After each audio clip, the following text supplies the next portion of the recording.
פלגוף, ממש אנחנו נרגיש שבעל בלי אישה הוא חלק רק מהרצון לקבל שלו, שדווקא הצורה כזאת שהיא נראית לנו של חי, של בהמה, שאין בזה משהו ששייך לרוחניות, ובכל החיים האלה משותפים עם בת זוג.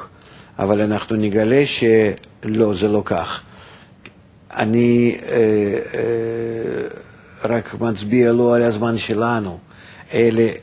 נגיע למצב שגם גברים וגם נשים ירגישו צורך בלדעת מה טעם בחיים, בשביל מה חיים, ולפתור את הבעיה בשביל מה חיים יכולים, רק בתנאי שהם נמצאים בהתאמה לטבע, לאלוקים, ולכן הם חייבים להתחבר ביניהם. אתה מבין? זאת אומרת, מה שאלת? באיזו צורה הייתה שאלה? מה זה עסק רוחני משותף? זה יהיה עסק, בדיוק, זה יהיה העסק הרוחני המשותף.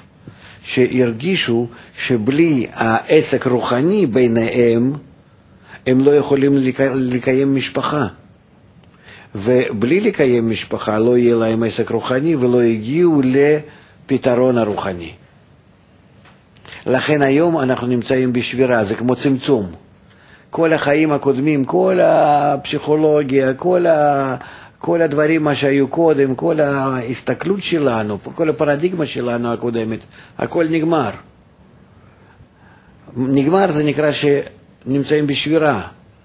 זה שבירה על כל הפילוסופיה שלנו הקודמת. היחס לחיים, היחס לחברה, היחס למשפחה, הכל נגמר. זה מה שאנחנו עוברים היום. משבר.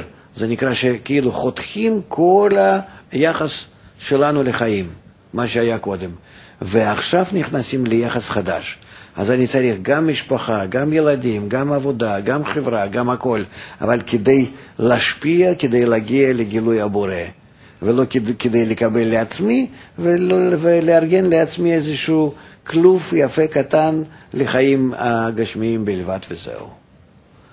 לכן יש כאן איזה מעבר חד שצריכים לחתוך את עצמם מהחיים הקודמים.